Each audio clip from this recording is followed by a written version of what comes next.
Hi everyone, I'm Lastrina. I work as a project manager in a company called Stratcon. It's a consultancy company in the construction industry focusing on renewable energy. And I'm taking care of a project called EcoKongsi. It's a crowdsourcing platform for social change. Hi everyone, my name is Trayvon. I work for a not-for-profit. It's an environmental firm, and my day job is to make maps of the environment. My other um, my other things that I do outside of work includes actually heading a edible garden with my neighbors. It's called Pavilion's Edible Garden, and that led on to Foodscape Collective, which is a platform for people who grow food to come together and map and share our stories. And my name is Melissa. I am a campaigner. I run a social enterprise which helps NGOs like the WWF run campaigns.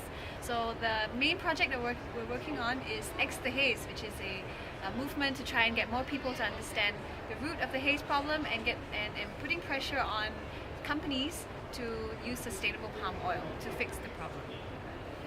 Right, so with all the various things that we've done on a personal capacity, we came together and formed a group called Singapore Youth for Climate Action.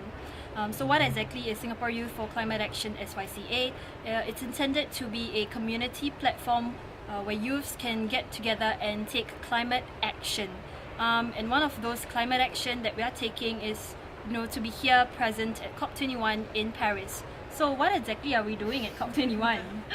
Alright, so this is the second week that we're here at COP, and we've been just overwhelmed by the amount of activities and buzz and excitement that's been going on. There are lots of side events happening on a typical day, about 100 I would say on a typical basis, and so we've been attending events from everything, covering everything from biodiversity to food to indigenous rights to human rights, everything that's related to climate change. And I think we've also been trying our best to follow the negotiations, although we would, it's a very technical process, and we also rely on people around us to help us to unpack and understand the situation. And I would say the highlight for all of us though has been meeting amazing people here at COP. I mean, this is the hub where tens of thousands of people have convened here, being climate heroes in their own rights in their own countries, and just having casual conversations, informal talks with them. We've learned so much from what they're doing in their own countries, and we're trying to and we also discovered a lot of countries that we never knew existed, because this is really, well, it's the United Nations, right? So it is really it's just the bridge for all members of civil society to come together and share ideas. Yes. Yeah. And actually, I just want to really acknowledge our Singapore negotiators. They have been working really hard in the last 1 week. And when we tried to follow it, it was going really slowly. But even then, last Saturday, they actually made time for us. So one of the guys in the Ministry of Foreign Affairs, he actually contacted us to say, let's meet up, and because we knew that there are other Singaporeans here as well, we actually gathered the other Singaporeans to meet up with this MFA guy, and we managed to spend a precious 30 minutes with them to better understand where Singapore's position is. And to me, that's one of the plus things of actually being here with the white and with all these people here. Mm-hmm. So you've heard what we do at COP and the meetings with some of our Singapore officials. You might be interested to know what exactly we're going to do once we get back to Singapore. So maybe Trayvon can explain, share a bit more on that. Yes, so to me, SYCA is really a community, it's a platform. And a platform, you can do so much more.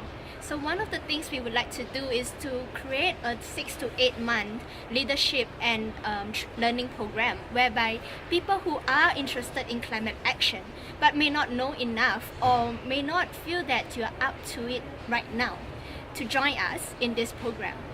We would potentially be opening it up to about 20 aspirants, and to each month of this program we will cover different topics, and it's So when I say the word cover, it's not so much about we are giving the lecture, because we are not the experts.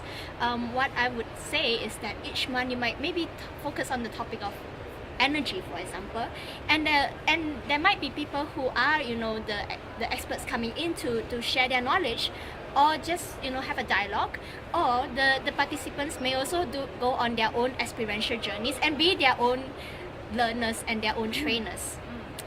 So this is something that we are still working on, and why I say it's also a leadership program is that we want to be able to build their soft skills of these participants, so that by the end of this program they are ready to create their own action, or to be a very proactive part of whatever is going on in Singapore. And since we are Singapore Youth for Climate Action, we want to keep this entire program very Singapore-centric.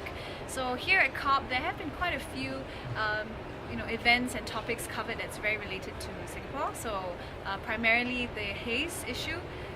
The Indonesians have been going on quite heavily and quite in-depth about peatland management, about forestry, and how developing countries can, or the finance they need to protect the forests, and how developed countries can support them.